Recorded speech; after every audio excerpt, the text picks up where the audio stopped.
नमस्कार साथियों, आरती कोचिंग में आपका स्वागत है।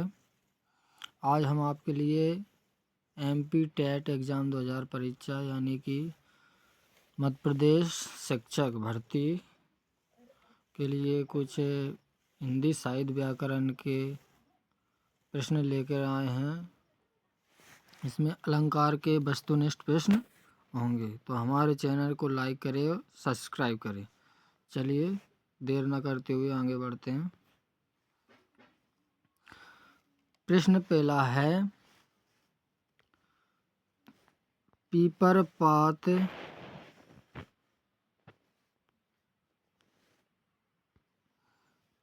सरिस मन डोला, इस पंक्ति में कौन सा अलंकार है? उत्प्रेक्षा अलंकार, उपमा अलंकार, रूपक अलंकार या अतिशयोक्ति अलंकार। तो इसका सही आंसर हो जाएगा उपमा अलंकार, बी वाला अपना सही हो जाएगा।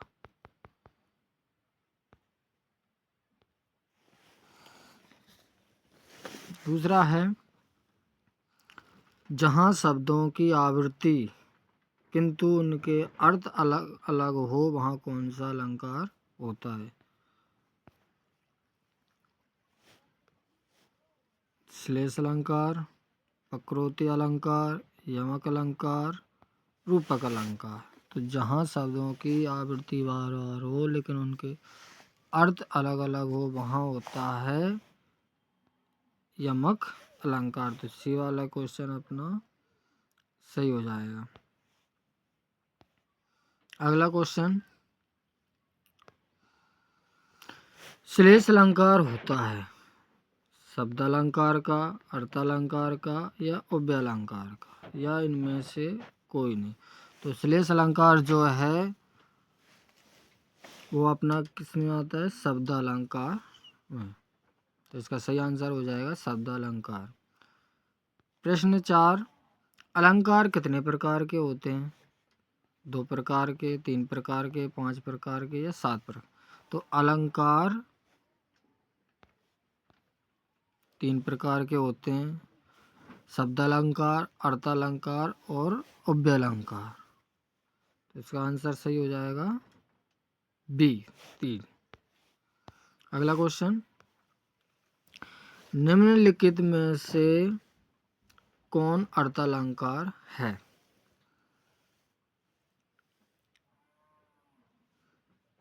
श्लेष अलंकार, यमक अलंकार, वक्रोक्ति अलंकार या रूपक अलंकार?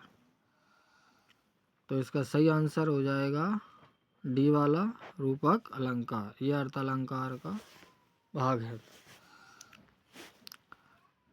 प्रश्न 6, अलंकार में शाब्दिक अर्थ क्या होता है? वस्त्र, बाण, आभूषण या विषय? तो अलंकार का शाब्दिक अर्थ होता है आभूषण। तो सी वाला क्वेश्चन अपना सही हो जाएगा। अगला क्वेश्चन 7वां, 3 बेर खाती 100 बेर 3 बेर खाती, इस पंक्ति में कौन सा अलंकार है? अनुप्रास अलंकार, श्लेष अलंकार, यमक अलंकार, रूपक अलंकार। तो इसमें कौन सा हो जाएगा अपना? यमक अलंकार। सी वाला क्वेश्चन सही हो जाएगा। 8वां है, चरण कमल बंदो हरि राही, इस पंक्ति में कौन सा अलंकार है? चरण कमल बंदो हरि राही में कौन सा अलंकार है? उपमा अलंकार, रूपक अलंकार, श्लेष अलंकार या अतिशयोक्ति अलंकार? तो इसका सही आंसर हो जाएगा रूपक अलंकार, क्योंकि चरण कमल, इसमें बीच में योजक चिन्ह नहीं लगा है। चरण कमल योजक चिन्ह आए वो होता है अपना रूपक अलंकार। अगला क्वेश्चन 9वां है, नीचे दिए गए प्रश्नों में से कौन सा रूपक अलंकार है? इसका मुख चंद्रमा के समान है, चंद्रमा इसके मुख के समान है, इसका मुख ही चंद्रमा के समान है। यह मुख है अधवत चंद्रमा। तो इसका सही आंसर हो जाएगा सी वाला, इसका मुख चंद्रमा के समान है। सी वाला अपना आंसर सही हो जाएगा। 10वां है तरनी तनुजा तट तमाल तरुवर बहु छाए। इस पंक्ति में कौन सा अलंकार है? तो इसमें देखो ता वर्ण जो है बार बार आ रहा है, यानी कि ता वर्ण की आवृत्ति बार बार हो रही है। जो जिसमें वर्ण की बार बार आवृत्ति होए, बार बार आए, वो होता है अनुप्रास अलंकार। तो इसका सही आंसर हो जाएगा अनुप्रास अलंकार। अगला क्वेश्चन 11वां शेष महेश गणेश दिनेश सुरेशहु जाहि निरंतर गावे। इस पंक्ति में कौन सा अलंकार है? रूपक अलंकार, अनुप्रास अलंकार, अतिशोक्ति अलंकार या उत्प्रेक्ष अलंकार। तो इसका सही आंसर हो जाएगा अनुप्रास अलंकार, क्योंकि सा जो वर्ण है उसकी आवृत्ति बार बार हो रही है। 12वां फूले का सकल माही जाई जनु वर्षा पितु प्रकट बुढ़ाही। इस पंक्ति में कौन सा अलंकार है? यमक, श्लेष, रूपक, उत्प्रेक्षा। तो इसका सही आंसर हो जाएगा उत्प्रेक्षा। जिस अलंकार में जनु जानो मनु मानु आए तो समझ लेना कि वो उत्प्रेक्षा अलंकार है। तो इसका सही आंसर हो जाएगा उत्प्रेक्षा अलंकार। अगला क्वेश्चन कनक कनक से सोगुनी मादकता दिखाए बा खाए बोरात नर या पाए बोराए। इन पंक्तियों में कौन सा अलंकार है? उपमा अलंकार, यमक अलंकार, अनुप्रास अलंकार, श्लेष अलंकार। तो कनक कनक यानी कि एक शब्द दो बार आया है।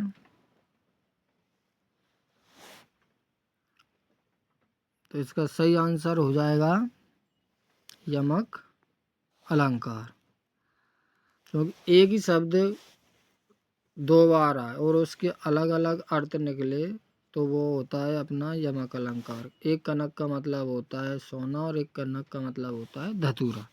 चलिए अगला क्वेश्चन 14वां तीन बेर खाती थी वे तीन बेर खाती है। इस पंक्ति में कौन सा अलंकार है? तीन बेर, यहाँ पे भी तीन बेर और यहाँ पे भी तीन बेर। तो मैंने बताया कि एक ही वर्ण दो बार आए और उसके अलग अलग अर्थ निकले तो वो कौन सा अलंकार होता है? अनुप्रास अलंकार। तो इसका सही आंसर हो जाएगा अनुप्रास अलंकार। अगला क्वेश्चन कुल कानन कुंडल मोर पखा और पे बनमाल विराजती है। इस पंक्ति में कौन सा अलंकार है? अनुप्रास अलंकार, यमक अलंकार, श्लेष अलंकार, वक्रोक्ति अलंकार। तो जहाँ पे एक वर्ण की बार बार आवृत्ति हो वो अपन कौन सा होता है? अनुप्रास अलंकार। तो इसमें का वर्ण की बार बार आवृत्ति हो रही है, इसलिए यह अनुप्रास अलंकार है। तो इसका सही आंसर हो जाएगा ए वाला अनुप्रास अलंकार।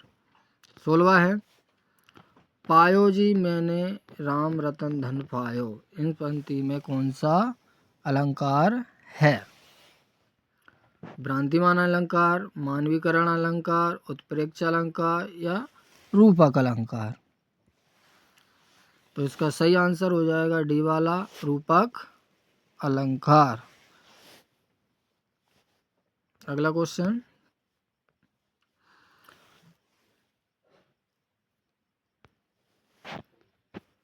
वही मनुष्य है कि जो मनुष्य के लिए मरे। वही मनुष्य है जो मनुष्य के लिए मरे। तो इस पंक्ति में कौन सा अलंकार है? देखो इसमें यहाँ पे भी मनुष्य और यहाँ पे भी मनुष्य, 2 बार मनुष्य है लेकिन दोनों के अर्थ अलग अलग है। तो कौन सा अलंकार होगा? अनुप्रास अलंकार, यमक अलंकार, श्लेष अलंकार, रूपक अलंकार। तो इसका सही आंसर कौन सा होगा? अनुप्रास अलंकार। जैसे कनक कनक था तो वो अनुप्रास, यानी कि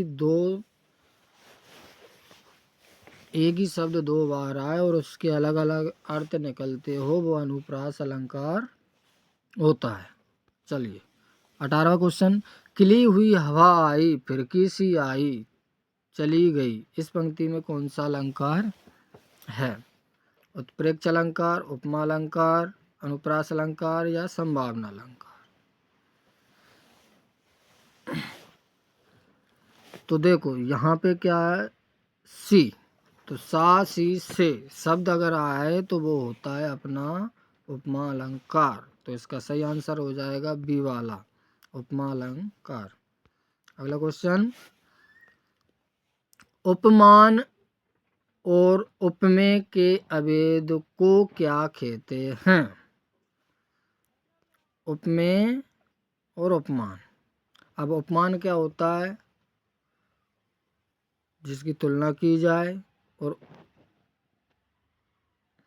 उपमान क्या होता है? जिसके लिए तुलना की जाए। उपमेय का मतलब होता है जिसकी तुलना की जाए, और उपमान का मतलब होता है जिसके लिए तुलना की जाए। तो इसका कौन सा अलंकार होगा? उपमा अलंकार, रूपक अलंकार, उत्प्रेक्ष अलंकार, भ्रांतिमान अलंकार।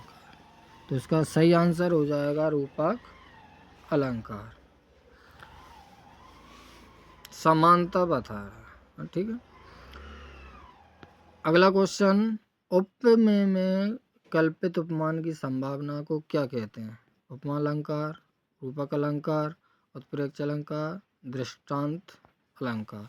तो इसका सही आंसर हो जाएगा उत्प्रेक्ष अलंकार।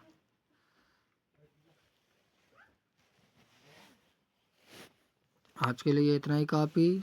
बहुत बहुत धन्यवाद। चैनल को लाइक करें, सब्सक्राइब करें।